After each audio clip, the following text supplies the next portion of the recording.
Hello, everybody. It's the John Ross Show with John Ross on the 2nd of February, 2026.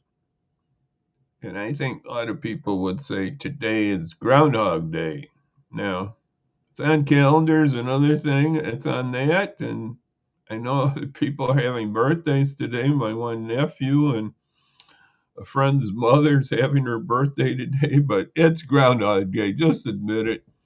It's Groundhog, and we'll have to get more how that came about, but I want to just look at the temperature right now. It's a whole 25 degrees out there, and that's what it is right now. It's a little warmer than it's been the last few days, so we're having that nice thing happening. It's getting a little warmer. 25.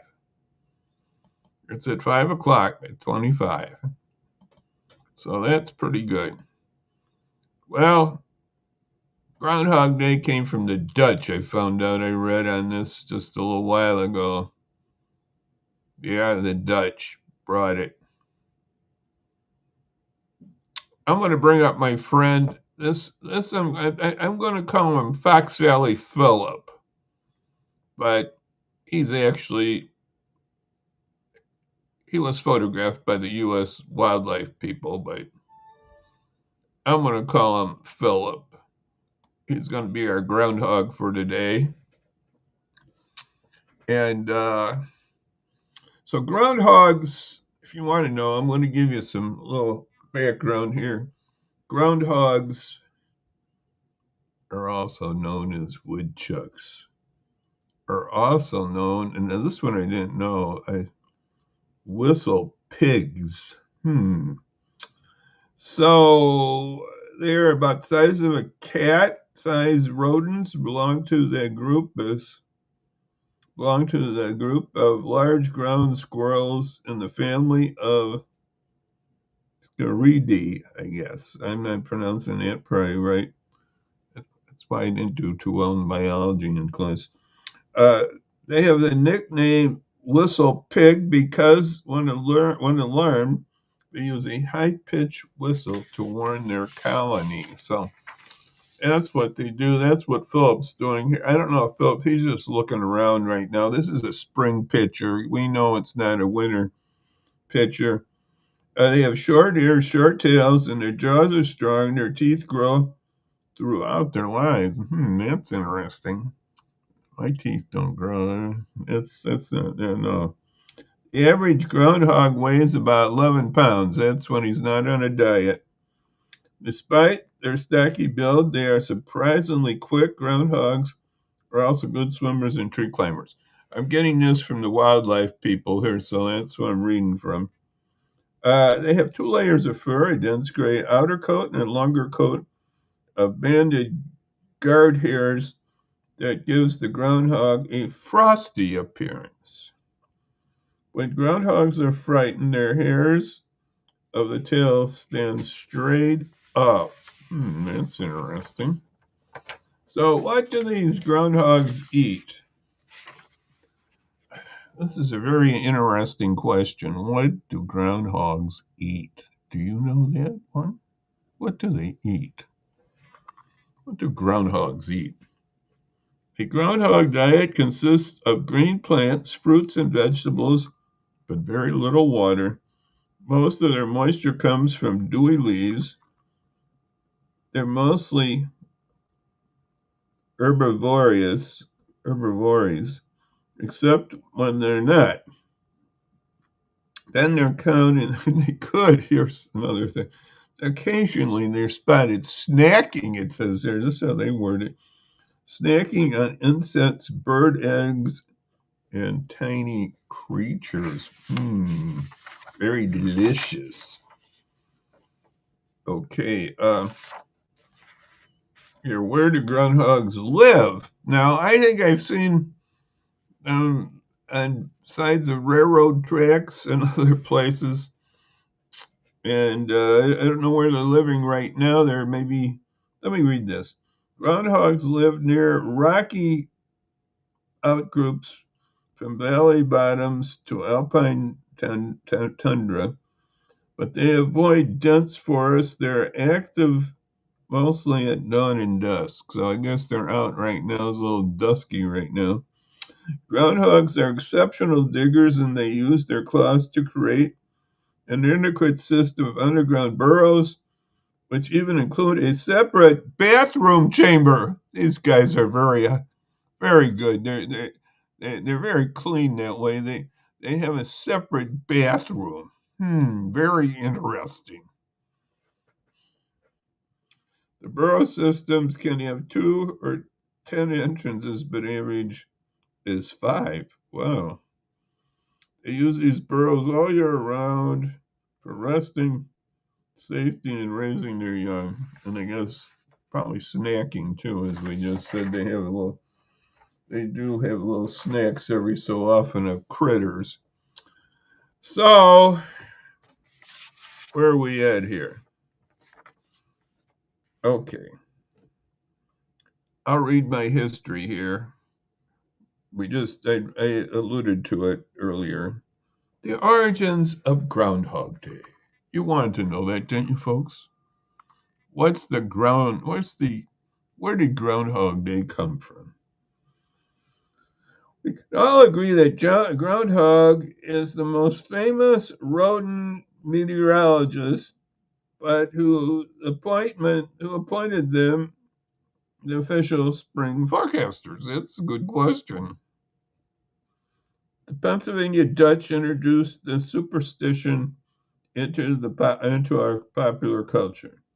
The lore claims if the groundhog emerges from its burrow on February 2nd, which is today, and sees its shadow, it will retreat back underground and there will be 6 more weeks of winter. If the groundhog does not see its shadow, then spring will arrive early. All right. Well, I don't care what happened in Pennsylvania. We'll get that up in a moment here. But here in Illinois, I don't think the groundhog saw its shadow. So we're in good shape. How accurate are the annual forecasts? Sorry to be a downer. Of course, there's no correlation between seeing the shadow and the early arriving of spring. This is a government site writing this. Even if their weather predictions weren't scientific, we all appreciate the loaf-like groundhog. Oh, it's a loaf. Well, I get it. It's about the size of a bread loaf, they're saying. I read that they're about 35 to 41% accurate. So we might as well flip a coin here. That's what we're saying. Now, I want to bring up about the out east situation here with our groundhog. Now, it says today that now they got. I'm calling our guy here Philip, but they're related. This is Phil. We're gonna Punxsutawney Phil emerged at Gobbler's Knob and saw his shadow, declaring 6 more weeks of winter. Ooh. The 140th annual prediction was made by the inner circle during a cold 5-degree weather in Pennsylvania. That's it, folks. This is the traditional folk. This is traditional. So, Phil, the relative of our Philip here, he says there's going to be some more winter. Sorry, folks. That's the way we got our predictions here. And that's what Groundhog Day did for us today. We had a little fun here. We're going to get back to some serious topics in the next days here again. And some of those serious topics are about ICE, immigration, elections coming up, other things along that line. There's so many different things that we'll be talking about hopefully in the next days here. And SNAP, and we'll see how that's going with people with SNAP. I haven't heard how that's happening. It's happened over the weekend here for SNAP, so that's one other thing we got to talk about. So those are some of the things we're going to be talking about in the next days, and we got to keep vigilant here. So just had a little fun here today talking about our groundhog and our local groundhog. Yeah, this is a spring shot of Philip here. This is not our winter shot here. It's courtesy of the U.S. government, though. Maybe it's not Philip. I don't know. I think it is. But his other buddy, Phil in Pennsylvania, said we're going to have more winter. So that's the predictions here today. Some of you can get out your Farmer's Almanac too. We can get going on that too, folks.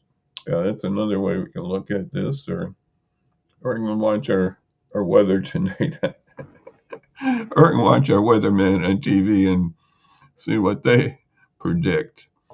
So anyway, thank you for listening to my little thought here with Philip and the groundhog, or in other words, woodchuck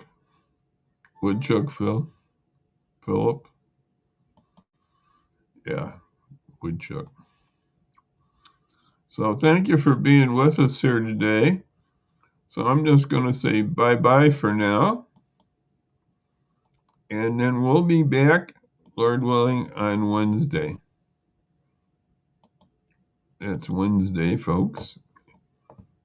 And Phil, I'm going to put you aside a moment. That's Philip, excuse me. I got to, no, excuse me. That's Philip.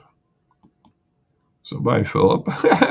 Anyway, we'll see you then on Wednesday, Lord willing, and we'll be talking about some current things happening.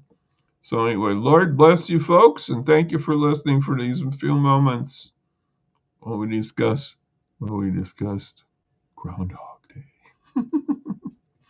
So bye-bye now. God bless. Have a good rest of the evening, and we'll see you then on Wednesday, Lord willing. Bye-bye.